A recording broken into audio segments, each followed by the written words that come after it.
Hey, Elizabeth, welcome back to the podcast. Thanks, Jason. Super excited to be here again. Yeah, we're doing a really fun episode today on all kinds of workouts, all the faster workouts that we can do as endurance runners. I thought it would be a really good opportunity just to talk pretty high level about what workouts are, how to execute them, the types of workouts that runners can do. And I've also pulled all of these questions from our audience. So this is very much a listener-driven episode. So all these questions are not actually from me, but from our listeners. I am really excited about this. I mean, I spend so much time talking about easy running, and it's the backbone of your running, it's the foundation of your running. But workouts is where the magic really does happen. And there's so much nuance and detail, and it depends to workouts for runners. I'm really excited to talk about this. Maybe we should start with the most basic question of all. When us running coaches say the word workout, what do we actually mean? Because it's actually different than what, your average gym goer or fitness kind of oriented person means when they say the word workout. So in your mind, when you hear a running coach say, hey, we're going to run a workout today, what does that mean? Great question, and a really good place to start.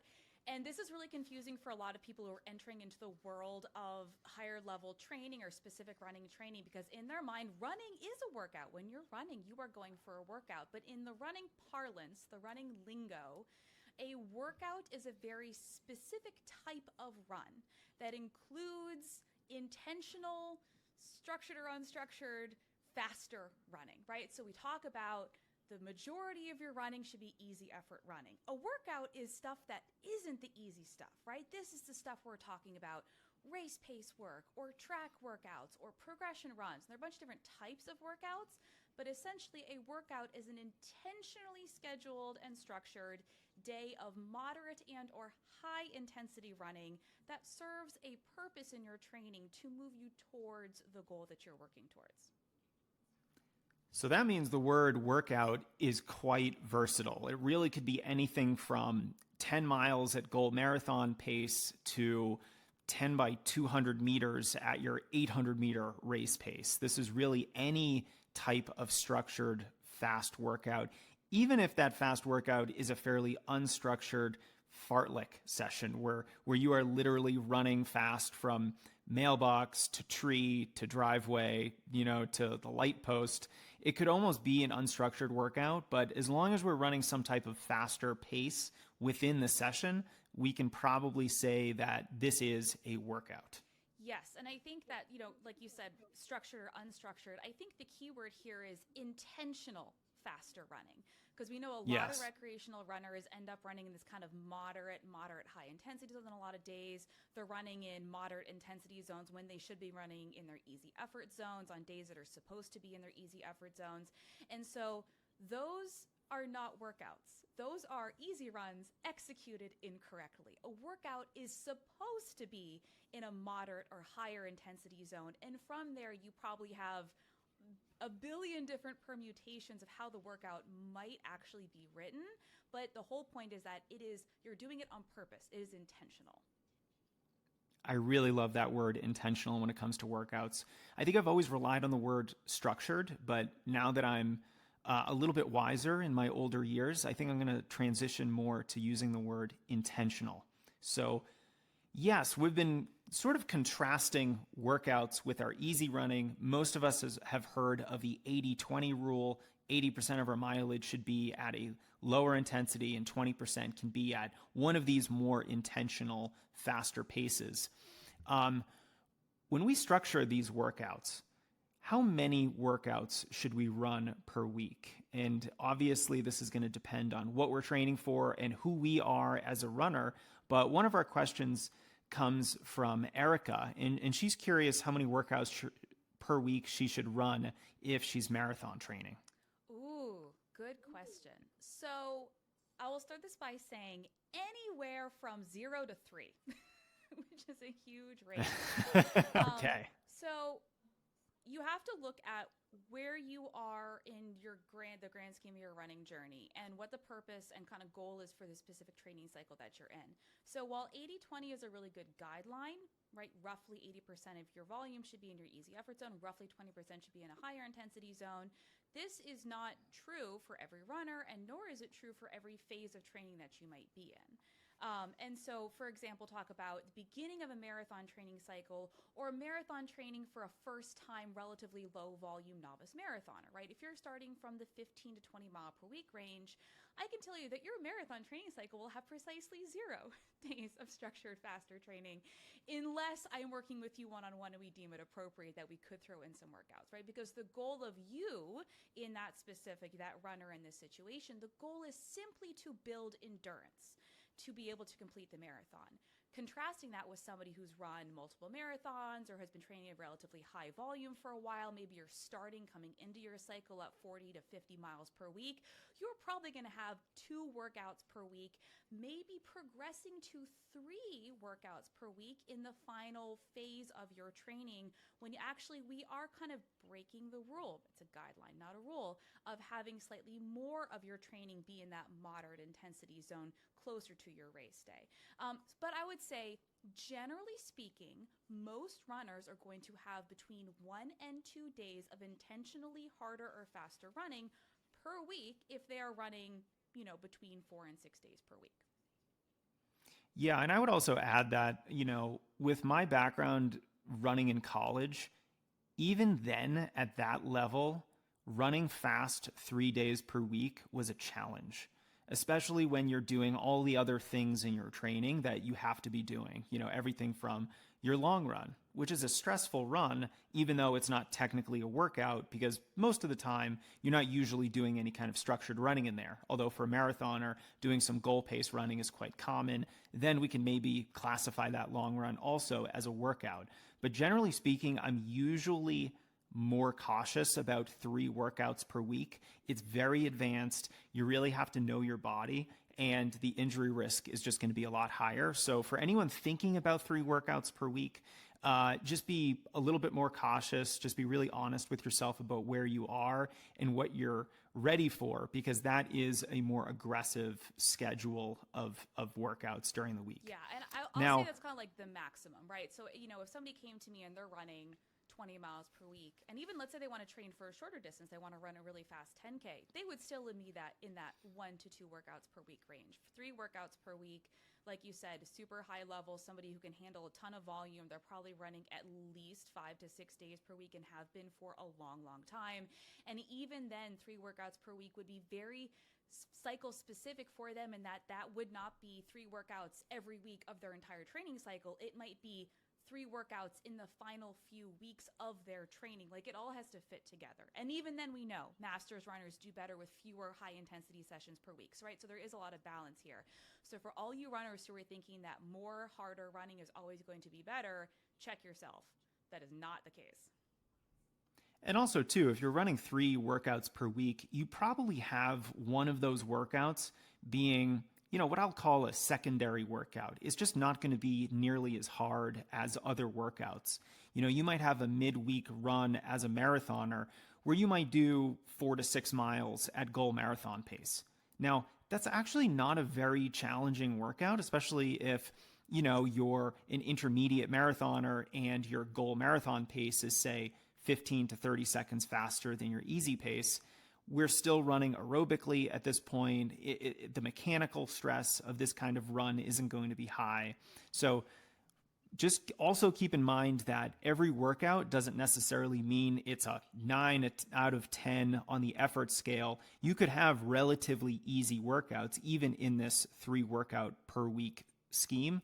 And that's just one way that we can manipulate the overall intensity and effort of the total workload, is by having one of these workouts be kind of easy. Absolutely. Let's get to a question from Todd. He actually wants to know how important is pace during workouts. So his specific question is, say I'm running for, I'm training for a 3:30 marathon. Do I need to run intervals at a certain pace range, or is it not really going to help me? Ooh, good question.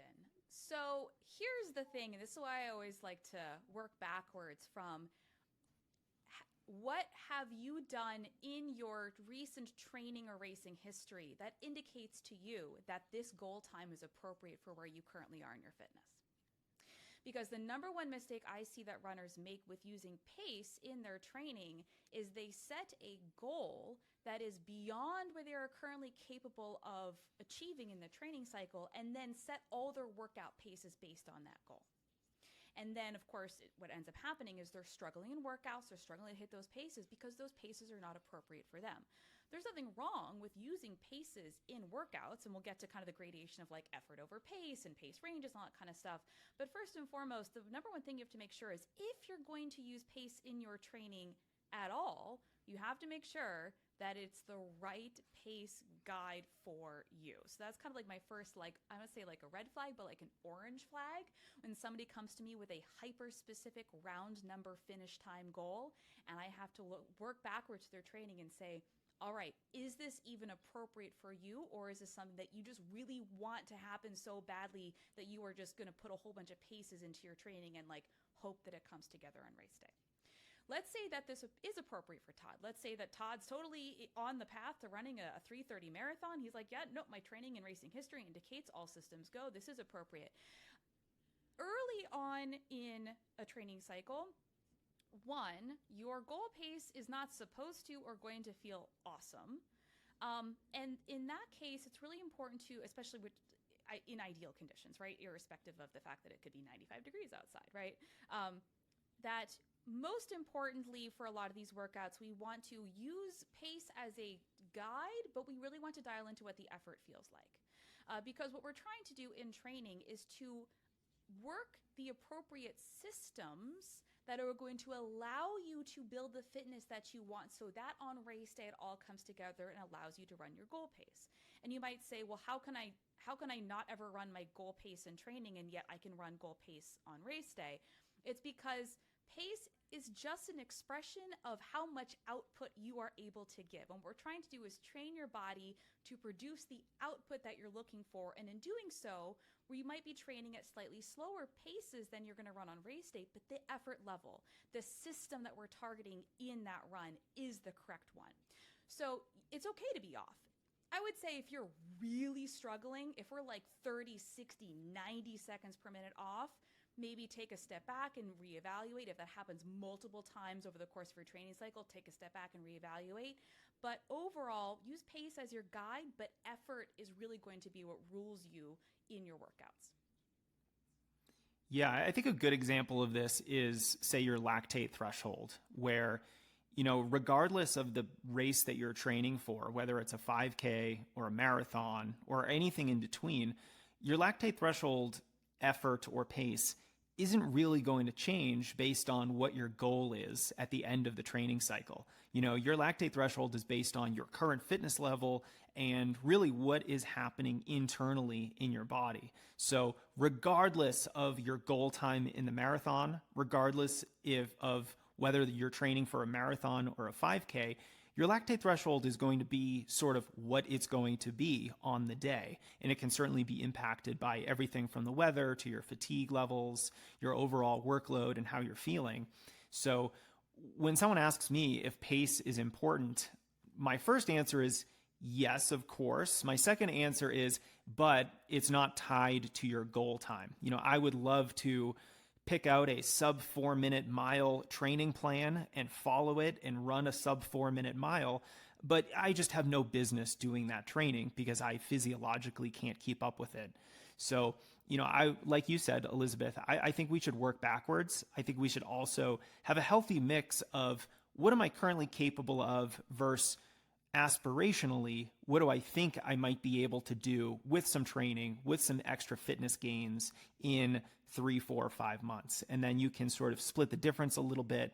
I think some of your workouts can have those aspirational paces, assuming they're realistic. I'm not going to go from running a 5-minute mile to a 4-minute mile over the course of 3 months, but maybe I can improve by 5 to 10 seconds. And that might be a reasonable approach to take in some of my workouts. Let me ask you a little bit of a side question on this when it comes to pace and effort with certain workouts, because some workouts are very different than others. I just used the lactate threshold example. A lot of coaches will call this your tempo pace. This is very much based on what's going on in your body. This is what I would call a physiological type of workout. Let's say we're doing a series of 200-meter repetitions at your mile race pace. That is not a physiological workout. That's really based on your mile race pace. How do you think about those two types of workouts where you have things like tempo or lactate threshold, or even say your easy pace, which is really an effort, versus a more pace-based workout prescription? That's a great question. Yeah. When you're doing shorter repetitions, and 200 meters, I think definitely qualifies as a shorter repetition. There is a lot more of the neuromuscular and nervous system component that we're trying to work, and a lot of the efficiency and economy that comes with training to run at that specific pace and what it takes to run fast and smooth. And one of the reasons that we do speed work like that is to help us run at the pace we're trying to run at on race day in smaller chunks and have it learn to, be more manageable, right? Teach our body kind of how to relax and run fast at this pace. And we break it up into intervals so we can do more work without accumulating as much fatigue as we would if we were running longer intervals. Now, of course, you can't run, 2 miles at your mile race pace, nor can I run 10K at my 5K pace. So, one of the functions of an interval workout is to be able to run larger volumes at goal pace or goal effort without accumulating the same amount of fatigue that you would if you were in a race environment. And so again, it's a little bit of both. I always like to encourage my athletes to kind of understand where they don't want to go, right? Like, let's say we're doing 200-meter repeats at mile race pace. If you are like maxed out, if you are 10 out of 10 effort during that 200-meter repeat, that is not mile race pace, right? That is somewhere we don't want to go. That is too far, right? But if we're just a little bit harder, if you're thinking in this workout, okay, I couldn't hold this for a mile right now, but I could hold this for 800 meters or, 1,200 meters or, a little bit longer than the 200-meter repetition, and that kind of allows you to understand the fine tuning of what the paces are supposed to feel like. And so helping people understand, it should never feel like an all-out effort. Almost nothing you do in training should feel like an all-out effort, but helping the athlete understand for this specific workout, where am I not supposed to go? And then help them work backwards from there, I think can be really helpful, because almost every workout has a place where you're like, nope, that's too far. Now, Elisabeth, I want to quote you from our last podcast. You said something brilliant that I've been using as a coach. You talked about how as you become a more advanced runner, as you gain fitness and you start running more of these workouts, especially when the workouts become more complex and you're running all these paces like 800-meter race pace, mile pace, 3K pace, 5K pace. What you said was the more advanced you get, the more gears you will develop, sort of like a bicycle. When you start out as a new runner, you're like a 2-speed bike. But as you get better and better, as you start improving and progressing, you'll eventually be, a 16-speed bicycle, and you'll have all these gears to play with. And I think this really fits into this discussion because what we're talking about now is pretty subtle. We are talking about some of these minute gears we have, like 800-meter versus mile race pace.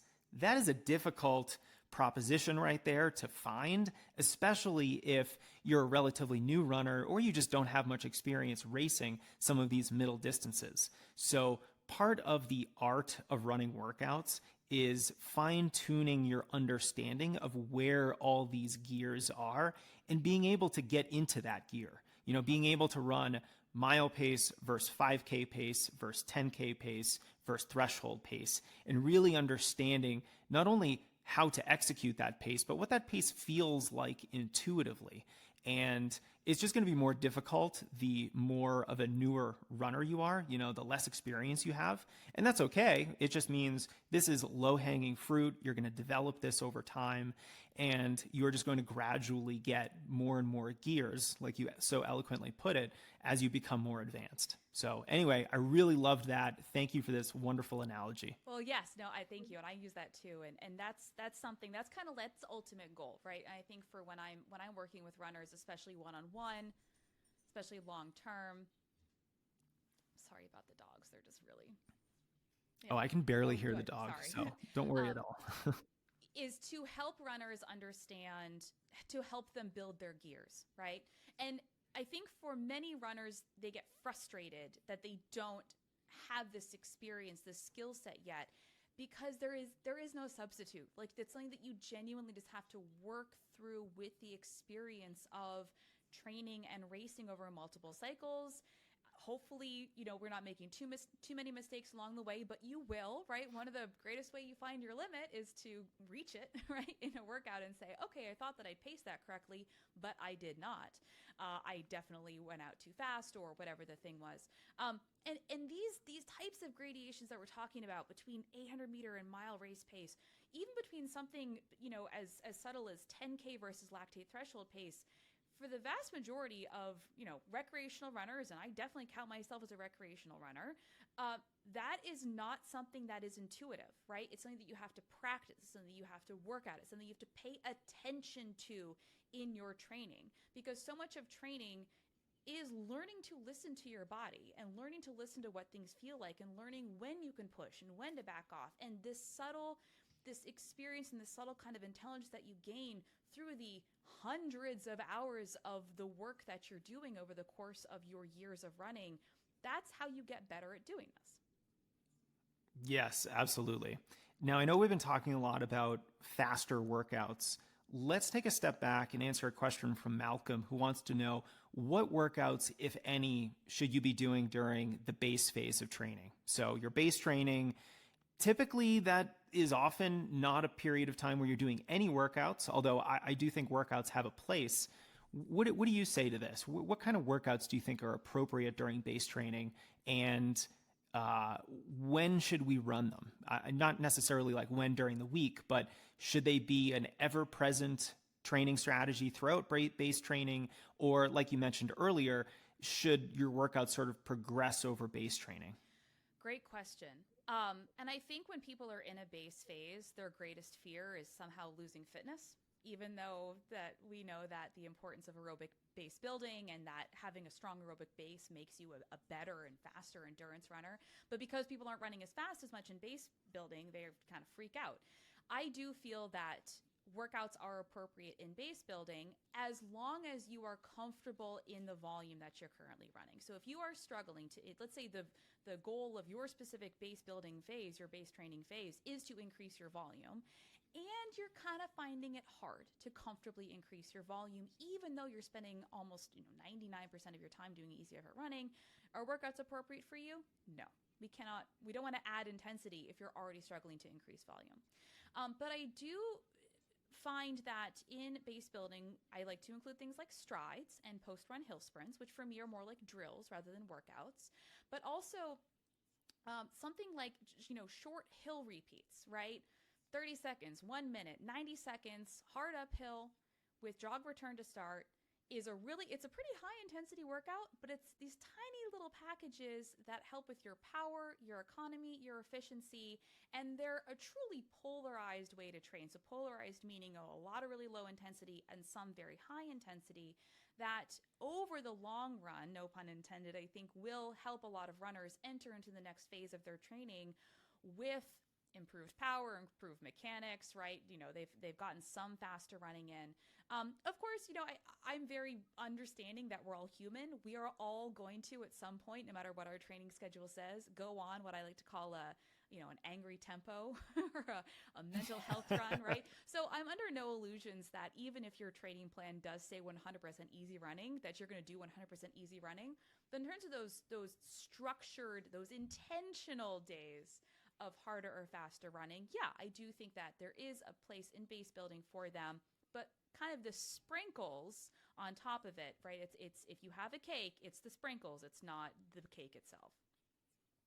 Yeah, I really love that perspective on things because, I have a similar perspective in that I think workouts can be appropriate in base training, but not always. And I think you're absolutely right that if you're struggling with the mileage side of things, which really is predominantly the focus during base training, we probably shouldn't run any workouts because the goal is to increase our volume, to be consistent with our mileage, to grow our long run distance. So if we're struggling just with the volume aspects of things, we probably shouldn't do any intentional workouts. I do think strides are so fundamental. They're like a drill. I don't think we should ever really get too far away from running fast. And strides are like the perfect opportunity for that, whether you're doing uphill strides or hill sprints or more traditional strides. All three of those fall into the same bucket for me. And besides maybe the first couple weeks of base training, you've taken a week off or 2 weeks off, and you're going to have a couple weeks of just easy running to ramp back up into things. Maybe you have a week or two where you don't run strides, the first week or two of the cycle. But pretty soon we're going to get back into what I'll call a normal pattern of training. And that normal pattern does include strides, probably twice a week, at least, maybe 3 times. And I would like to see some kind of workout, provided you're not struggling with the mileage levels. And so for me, the types of workouts that I really like to see fall on either end of the spectrum, but nothing really in the middle of this speed spectrum. So we're not doing any fast, longer repetitions. We might be doing some of those short, fast reps that you mentioned, Elisabeth. I love those. If you can do them uphill, anywhere from 30 seconds to a minute and a half or so, either hill reps, 200-meter reps on a track, something like that to really focus on speed and power. I love that in base training. Let's just make sure our recovery is pretty full. And then the other side of things, what I'll call easy tempo runs. Maybe you're running half marathon pace. Maybe you're doing some marathon pace workouts, just enough to sort of get your legs turning over. I know if any runner is like me, I start to get a little antsy if I'm not doing any faster running. I just want to get the legs turning over. I want to feel the wind through my non-existent hair. And if I can't, I start feeling a little anxious with my training. So that's when I'll do, 2 times 5 minutes at an easy tempo effort. Something a little bit to rev the system a little bit, but not enough to really incur substantial. And yeah, and this is where I love adding progression runs in too, if appropriate, into base training or base building. It's funny. I met up with one of my one-on-one athletes, Courtney, over the summer. She was in town near where I live, and we ended up getting to run together. And we were chatting about running, as one does with their athletes. And she was saying that one of the things that she's really learned in her time being coached by me is basically, where the trade-offs occur. Right? So that one of the things that I really want my athletes to do is understand, okay, if I do this today, how might that impact what I'm doing tomorrow? Right? And obviously asking, texting me if they have questions, but we're not going to work together for the rest of our lives. And I want them to be able to have these tools that they use with them for the decades of running to come. So if you choose today to do a fast finish progression, or you choose to do a little bit of tempo work, you have to understand that there's a trade-off, right? So if you're choosing to do that today, it means you can't do that tomorrow, right? Or if you were going to also do something hard tomorrow, you can no longer do that. Or if you're doing something that requires more recovery, you then have to take more recovery, right? So, and I think this is where a lot of the nuance gets lost on social media when coaches like you or I are just trying to communicate like best practices to as many people as possible, is that we're not saying never, ever, ever run faster than easy pace on easy days. We're saying that there are choices you can make. And if you choose a choice today, it's going to have an impact tomorrow and the next day and the next day and the day after that. And seeing how it all fits together and understanding, where am I ultimately trying to get to with this? That's what we're trying to teach people. And that's what we're trying to develop in our athletes. At least for me, that's what I'm trying to do. Well, this is the holy grail, right? I mean, this is like Neo seeing the Matrix, because you not only are looking at a training plan and seeing the workouts, you are seeing how a runner is feeling the day before, the day of, and the day after that workout. And it not only gives you an idea of how your training has to change after a hard workout or anything that is more substantial, but also what you're going to have to do before that hard workout to adequately prepare yourself for it. And so being able to kind of like read between the lines and see the fluctuations in effort and energy that you're going to have to put out during a training cycle, I think is a superpower for runners. And it's one of the things that is hard to really learn, except with a lot of experience, a lot of trial and error, and a lot of just going through a training plan and seeing viscerally how that affects you, how you feel before, during, and after these workouts, so that in the future, you know how to change your training ahead of a workout, you know how to change your training after a workout, because that's really where the adaptation occurs, right? Like, let's try to optimize our performance on a workout day and then properly recover from it. And then just keep doing that over and over and over again, so that over time you become a runner that you almost don't recognize. You're much faster, you're much stronger, and maybe more importantly, you're wiser and you understand these things better, so that, like you said, over time, you can fire your coach and do this yourself. I mean, really, that's, at the end of the day, yes. And coaches, obviously, like we have an important role, I think, for a lot of runners. And I think Steve Magnus recently tweeted something to the effect of, the more advanced and experienced the runner, the more a coach is important to keep them from doing really stupid stuff in their training, right? We're the guardrails, right? Even if you know all the things, we are the guardrails against you making really bad decisions, which, we're all human. We all make bad decisions sometimes because we want the best out of our training. We want the best out of our racing. But I think this is where a lot of runners get into trouble when it comes to workouts, is they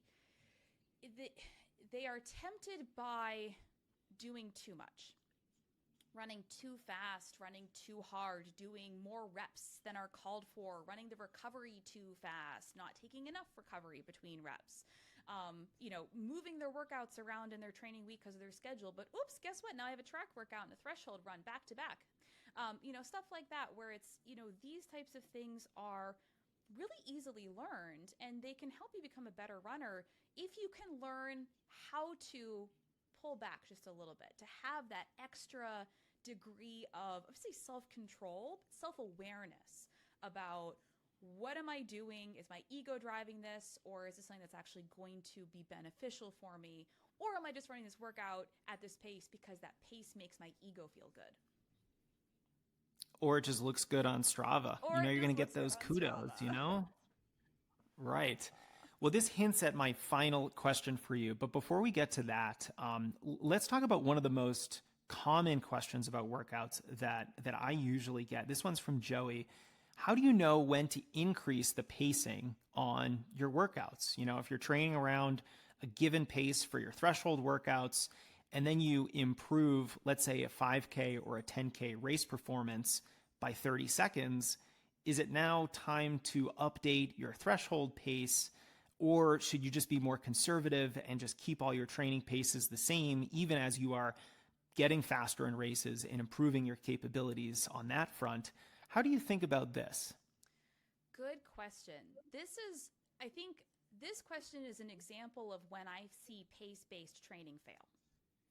Because your paces are not and should not be the same every single day, or throughout the training cycle, or from cycle to cycle. We talked about targeting a specific system, being in a specific effort zone, using lactate threshold as the example, roughly that 1 hour race effort pace. That 1 hour race effort pace is going to change depending on your level of fatigue and the weather and all these things, but it's also over time going to get faster. On what timeline and how much faster over a period of time, everybody's going to be different. But it's not inconceivable that over several years or even a couple cycles of really solid training, that your paces are going to naturally increase. It's not something you should have to think about and put into a calculator and then beep boop, target this pace instead, because the effort should always feel the same, even if the pace changes over time. Because your 1 hour race effort never changes, even if your 1 hour race pace does. And so this is kind of a big I would say like a philosophical problem I have with people who are heavily into pace-based coaching. Because I think that they're doing athletes a disservice by focusing so heavily on specific paces and not teaching them what the effort is supposed to feel like. Because if you are following an effort guided with kind of pace targeting training system, you won't have to think about it because you won't be watching your watch. You won't be staring at your Garmin thinking, oh, should I increase 5 seconds per mile? Should I increase 10 seconds per mile? You'll just be running your workouts and you'll look down and say, hey, I think I'm getting faster because that effort felt the same, but I was X seconds per mile faster than the last time I did that. So that's my position on that kind of thing. It's probably not what Joey wants to hear, but that is where I would come down on that answer. Let me ask you more specifically about some of those race-based paces that we use in workouts, like say, your 5K pace and then your goal 5K pace. So let's say your 5K pace is 7:15 a mile. You'd love to be able to run a 5K at 7 minutes per mile. I think that's a somewhat reasonable improvement for a beginner to intermediate level runner. How would you have them run 5K paces in a workout if they are all of a sudden, okay, now I just ran a 5K at 7:10 pace. Now I just ran a 5K at 7:05 pace.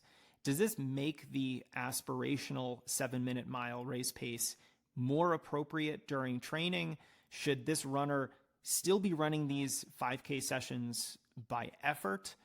And let me just say my bias as a former track athlete is that everything is measured. I am looking at my watch every 100 meters during a track workout to make sure that I am dialed in to the pace that I need to hit.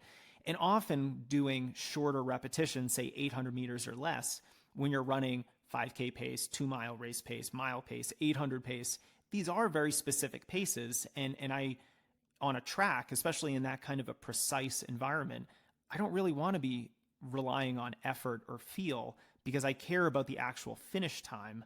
So how do you reconcile that? How do you think about that? Yeah, and so here's the thing. We talk about pacing as this skill, right? That it's this skill that's developed through experience. And I think for the vast majority of runners out there who are not coming from a heavily competitive, whatever that means for them, track-based background or didn't run in college, didn't run in school, most people do not have the skill set to pace themselves in 5-second per mile increments. That I'll be honest, right? So if so when I give pace ranges, right, even for dealing with goal pace, and I'll say, all right, let's use this. Okay, you have recently run a 5K at 7:10 pace, and you are trying to run a 5K at 7-minute per mile pace.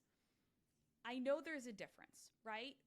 But for me, we could have that athlete go and run 400-meter repeats at 5K pace on the track, and I don't know that they'd be able to tell that much of a difference between 7:05, and 7:10 pace, right? It's not 6:30 and 7:30 pace. Now, of course, as the athlete becomes more experienced and as we get faster and as we start to approach the kind of limit of our own specific fitness ability, right, those things, those minute gradations do become very specific and very important. I know that elite runners, without even thinking about it, know intuitively if they're 2 to 3 seconds per mile off of what their goal pace is, right?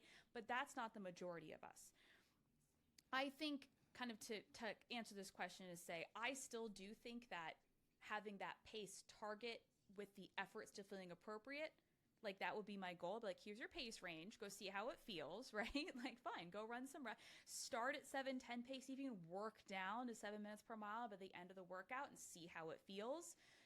Would you be able to run one more at 7-minute per mile pace? Or have you redlined? Have you totally gassed yourself out? So kind of understanding, how those different paces feel. Because the flip side of this pace versus effort thing is that although I think often athletes look to specific paces as like aspirational pacing, so I've found in my practice as a coach and in my personal experience as a runner that often when we're hyper-focused on specific paces, we're actually holding ourselves back. And if I am so hyper-focused in a situation on hitting 7 minutes per mile pace, I might actually be capable of running 650. But I am so focused and intimidated and like obsessed with that 7 minute per mile pace in this example that I'm not allowing myself to run the true effort, what I could be capable of running, which is even faster than that. So this is where I really do like that confluence of pace and effort.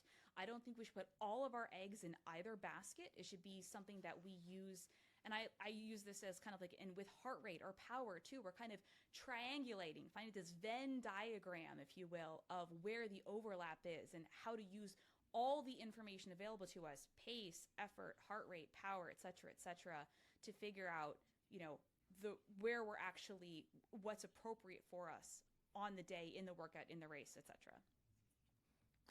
I think I'm asking a lot of these questions because I am more of a pace-oriented coach, probably because of my track background. So I just love understanding this a little bit more. Would you say that using a pace range solves some of this problem? Because I completely agree with you that having a very specific pace target, either for a race or a workout, can be problematic because you get so obsessed with that pace. I tend to like to use ranges, which include the faster end is more aspirational. The slower end is maybe where you're currently at right now. And even though I may tell a runner, this is your pace range, I will also say, we have flexibility here. I want this to feel like ABC or XYZ, give them a rating of perceived effort or subjective feeling, because ultimately I want them to marry the two. I want them to understand what it feels like subjectively, which might be the effort, but then I also want them to really dial into the actual pace, especially if they're a shorter distance oriented athlete. So I guess that's just the way that I think about it. And I'm wondering how you maybe use ranges to help solve this problem. Yeah, ranges are key. When I do prescribe paces in training with my athletes, my one-on-one athletes, it is in ranges. And of course, it always depends, right? I have worked with athletes like, yeah, if we're training for a very specific 5K goal and I know them really well, but go to the track and this is your pace, go run this, but especially for longer stuff, yeah, that range is key because it's not realistic to think that we are metronomes in training or in racing, right? It's all of us have been in a race and understand that even in the shortest races, our pace will fluctuate ever so slightly, even when we are right on the money. And like I said about, most runners, the majority of runners, I think, in the world who are doing this for fun, we don't have the experience of going to the track and running 463 exactly, right? We're not that precise.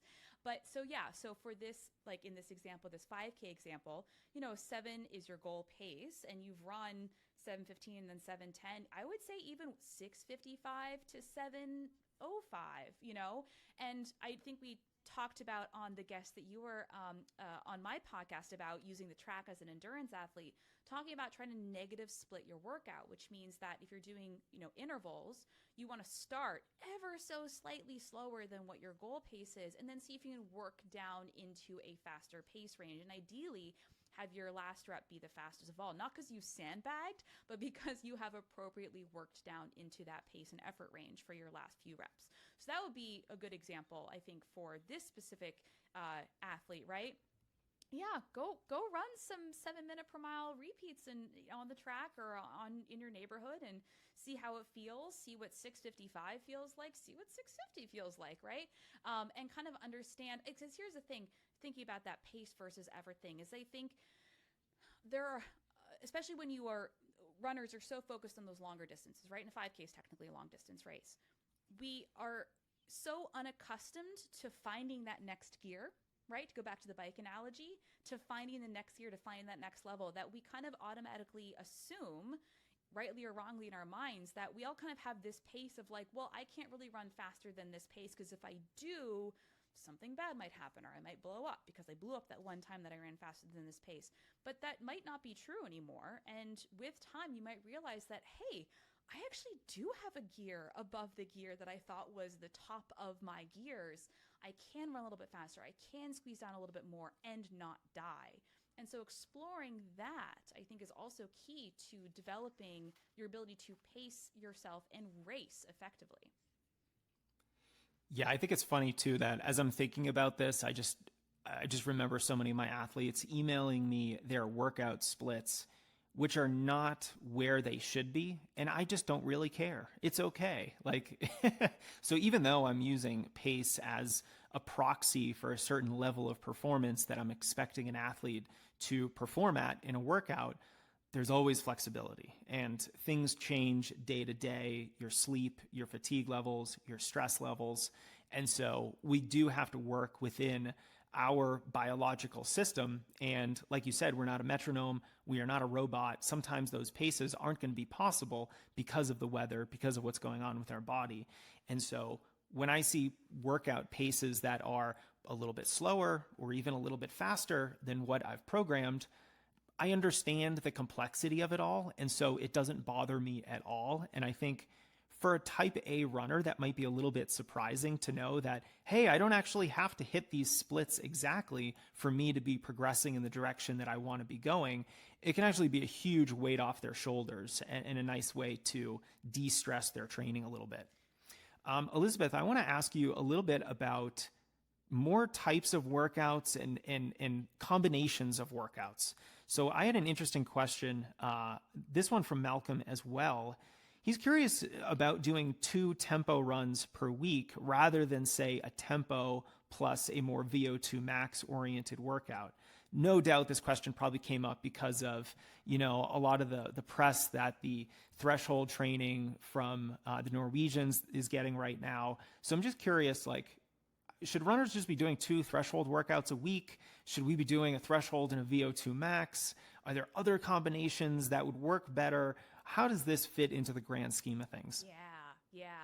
What are you training for? Because that's going to drive how your training is structured, right? If you're training for a mile race and your only workouts are tempo, and first of all, sidebar, I hate tempo. Tempo is for me a catch-all phrase for anything that's moderate.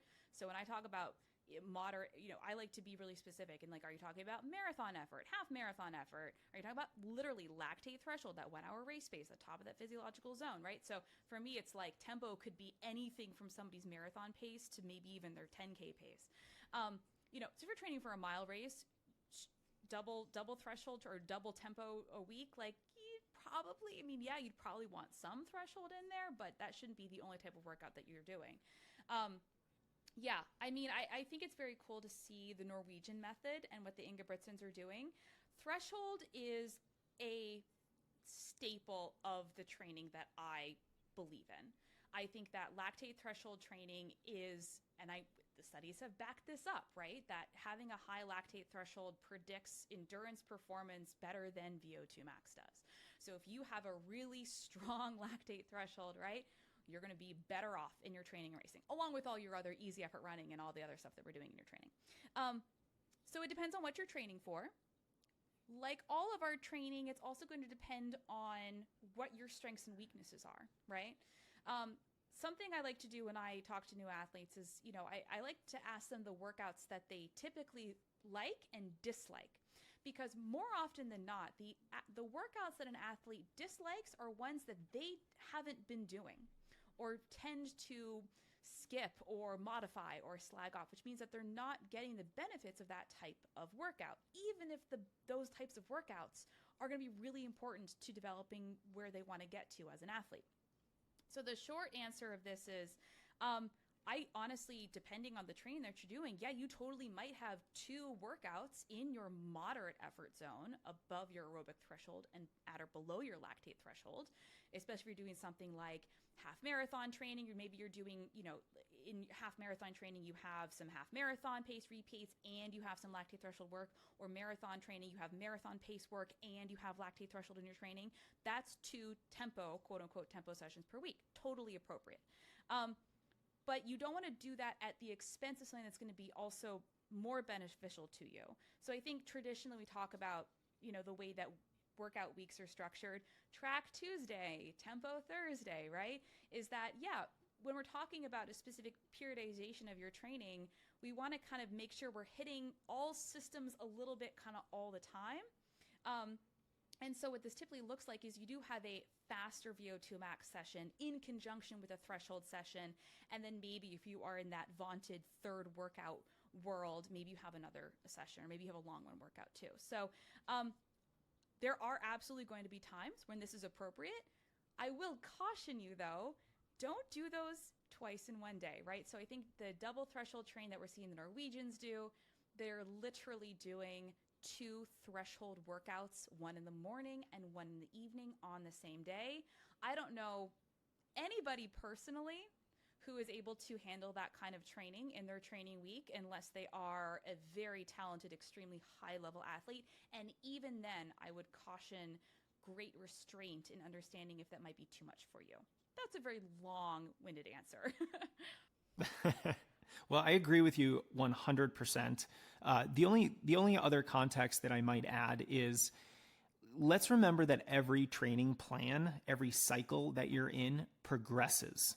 You might start in the base phase, you might end in the competition phase of training, and then finally you have your goal race. So when we say maybe 2 tempo-oriented workouts are appropriate during a week, we don't necessarily mean for the entire training cycle. Of course, every week is going to look a little bit different. Everything is going to progress. The plan should be periodized. So what you do one week, especially if it's week 2, is probably going to look very different than what you do in week 10 versus week 15. So let's just remember that any answer that either one of us give right now about what is appropriate in a week is really just a 1-week example within a 3 to 5 month training plan. And that same training plan might have 3 workouts in a week that are all very different. It might have 0 workouts at the very beginning of the training plan. So all of those answers are appropriate. It all just depends on where you are within the training cycle and sort of, you know, what essentially you're training for. So if you're training for a mile, your workout's probably not going to be doing 2 tempo runs a week. If you're training for a marathon, that all of a sudden becomes a lot more appropriate. So it certainly depends on the race you're training for. Also, I think even more depends on where you are within the cycle.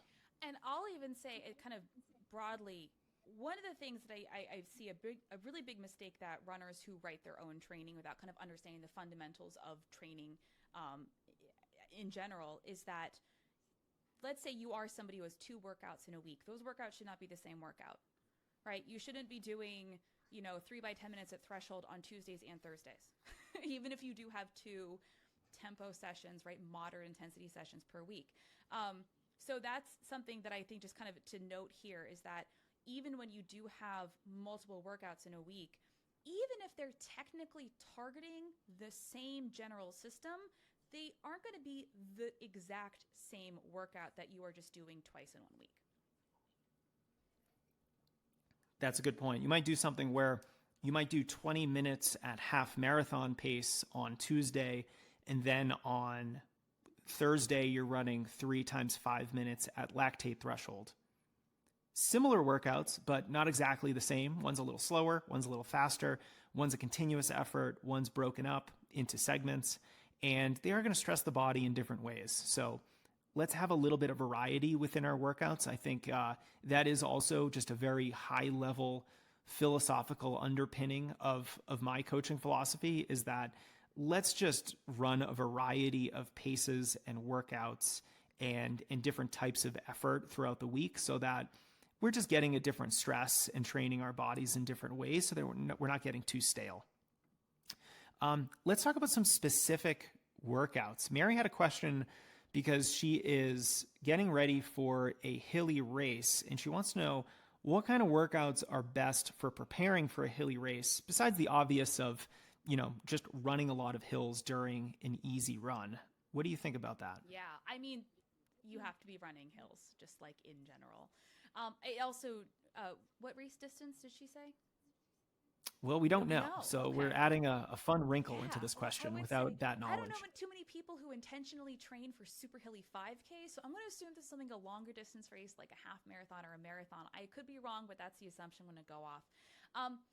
So one, if important to keep in mind, because we mentioned towards the beginning of this episode, is that if you are just building up the volume to finish the race or in a lower volume training plan, adding hills to the easy running that you're doing will probably be enough of a training stimulus. If you don't have any workouts in your training plan, the hills themselves are workouts. They call, hills or speed work in disguise, right? It takes more effort to run up a hill than it does to run on a flat surface or run down a hill.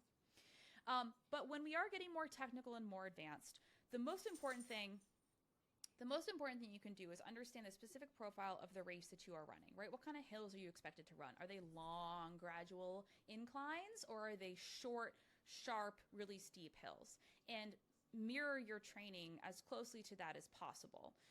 The other thing, too, is that understanding that race pace feels very different uphill, downhill versus on flat. So when you have race pace or race effort workouts in your training, that you are including some of those workouts on hilly routes as well, and understanding how much do I need to adjust to go up the hill? How much can I increase when I'm going down the hill? What does it feel like to run race pace on tired legs at the end of a hilly run?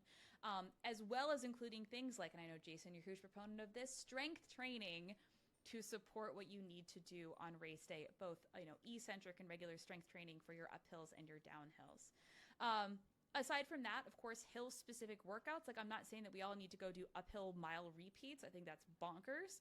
But doing things like hill sprints or hill strides or, VO2 max hill reps, something where you're getting a specific intentional hard uphill stimulus to, again, work on that power, that economy, that efficiency, that all kind of comes together. And what we're trying to do is put all the pieces together so that on race day, the puzzle is complete, right? You have all the tools that you've needed in training to execute what you're trying to execute on race day.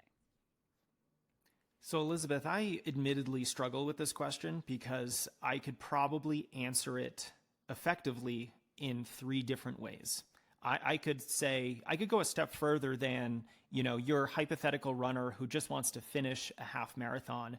I could say you don't have to do any hills at all. You could do all of your training on the flattest terrain in Kansas and then go run a hilly half marathon, and you'll be able to finish it as long as your training on flat ground was appropriate. I think hills get more important when you have more performance-oriented goals. If you want to actually run well on a hilly course, now we need to sort of prepare your body specifically for that demand. So on the one hand, I could say you don't need hills at all. But on the other hand, I could say, well, we need to do some specific hill preparation. This is where I love your comment on studying the actual elevation profile of the course so that you're preparing in a specific way. A lot of short, steep hills in, a shorter race are going to require more power. So you might want to do some of those 1 to 90 second, 1 minute to 90 second hill repetitions at a fast, hard effort so that you're capable of producing that power and you know what that feels like, that really intense, VO2 max oriented type of feeling. Then I would also say that, look, studies have shown that the best hill runners are simply the runners in better shape. So you can simply develop the aerobic system with a lot of volume, a lot of lactate threshold work, some really great long runs, and you're going to be quite capable on those hills just because you have a very developed aerobic metabolism. And, especially if you're running, say, a marathon on hilly terrain, do you really need to be producing a ton of power to get up over, say, even, the Newton Hills or Heartbreak Hill at Boston? I think a lot of runners are surprised that these aren't monster hills. They just happen to come at miles, 19, 20, 21 in the course when you're really fatigued. So the importance of hill workouts might actually be less than developing your endurance over time and just getting in as best shape as possible. So yeah, I struggle with this because, all of those answers are correct, but they're all completely different answers. Yeah, and I completely agree with that too. Yeah, because here's the thing. I think a lot of people think of, if your goal is to finish a race, and we'll use the New York City Marathon as an example, right? So, every trail runner out there will tell you that the New York City Marathon is flat. Well, it's not. It's got some hills, right?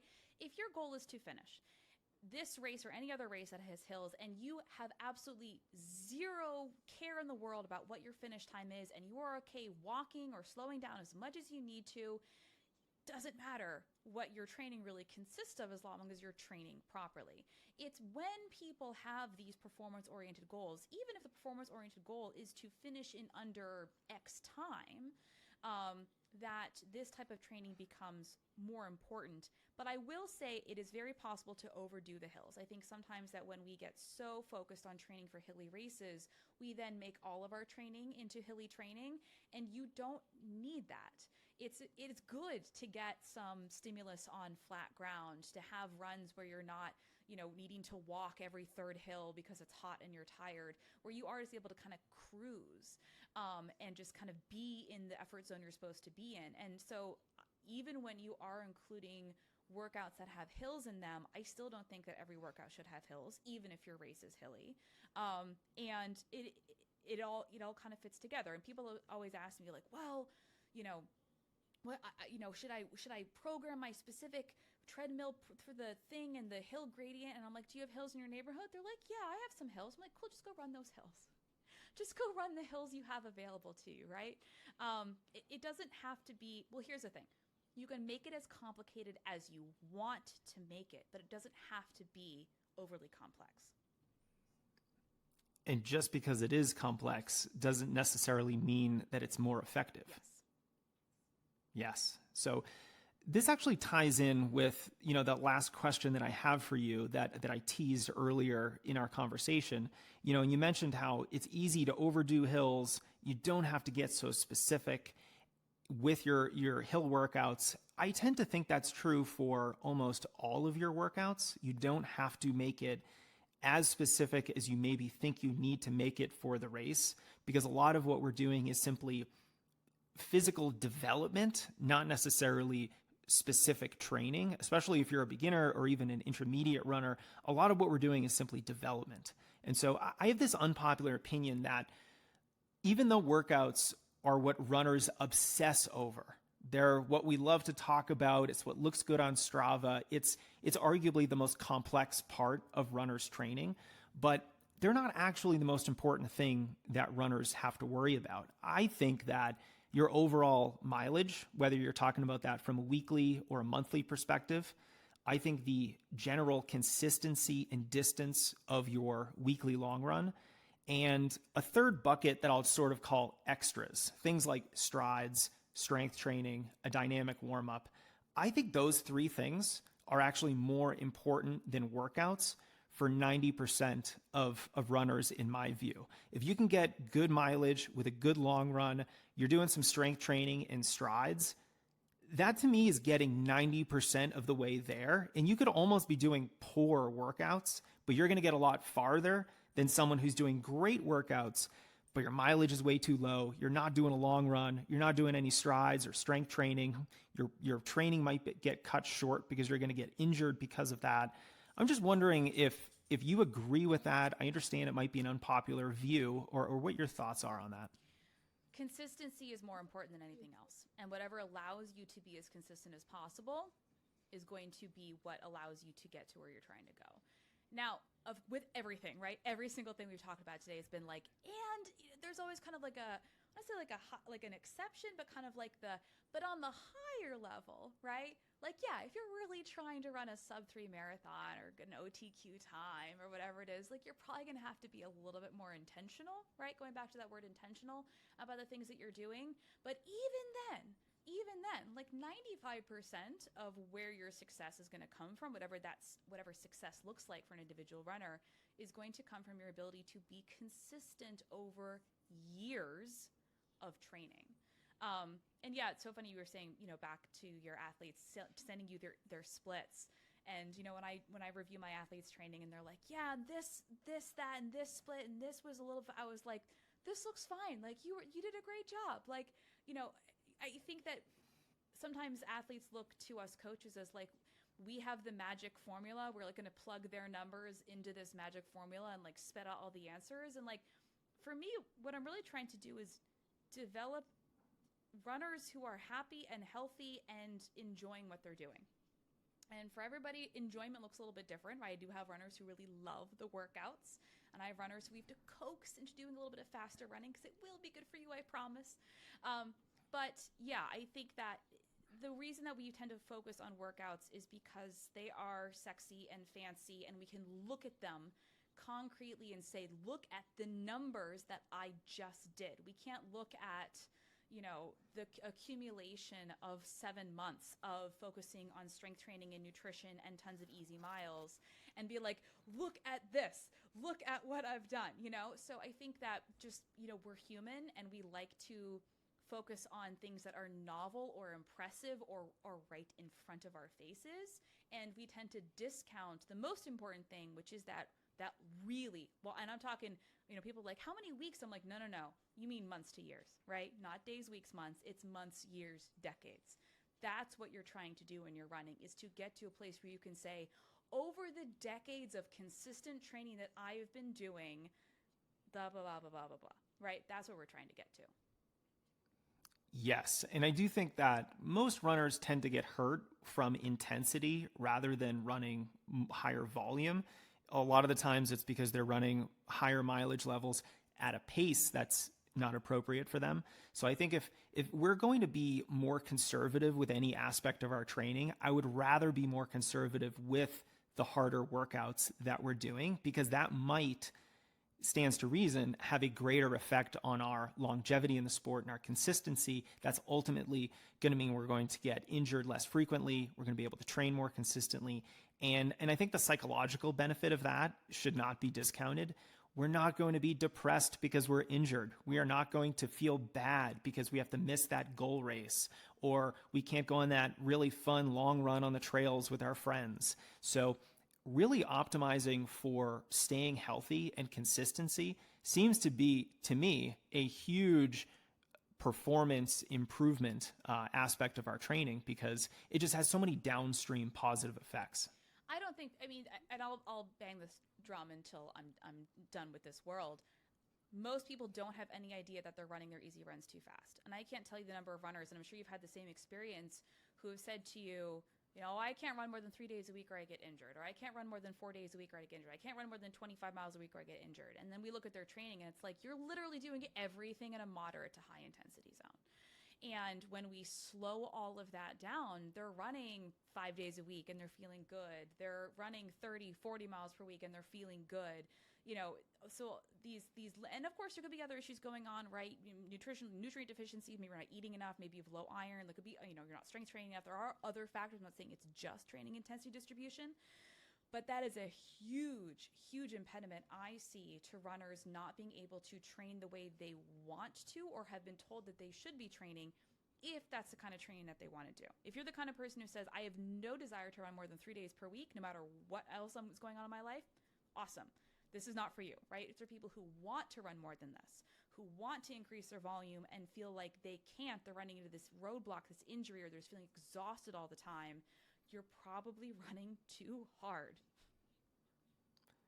Elisabeth, I thought this podcast was going to be a little bit more tactical, but it ended up being a little bit more philosophical, and I love that. Thank you for this. I always love picking your brain about different running topics and hearing your thought process, because I think it's really effective for runners. And if we were to plan better workouts, have a better philosophy around workouts as we head into a season, we're ultimately going to be better runners. So this was really helpful for me, but hopefully, more importantly, more helpful for our listeners as well. So Elisabeth, thank you so much. Now's your time for the plug. Running Explained, one of the top podcasts out there, one of my favorites. Where else can people find you? Yeah, thank you for having me. It's always fun chatting. It's funny. I was thinking we'll talk about rest versus work interval ratios, and we'll talk about, because that almost is that stuff's easy, right? You and I can program workouts all day long, but it's getting people to buy into the fact they don't have to kill themselves in every workout, that they don't have to be running hard 5 days a week, right? To learn the difference between, easy to moderate to hard running, all of that. Yeah, there's always more to talk about when it comes to running. But if you do want to learn more, I am at Running Explained on Instagram. I have the Running Explained podcast. Tons of services to offer. If anybody's looking for plans, coaching, education, all of that is available. You should come and check me out. Thank you, Elisabeth. This has been wonderful.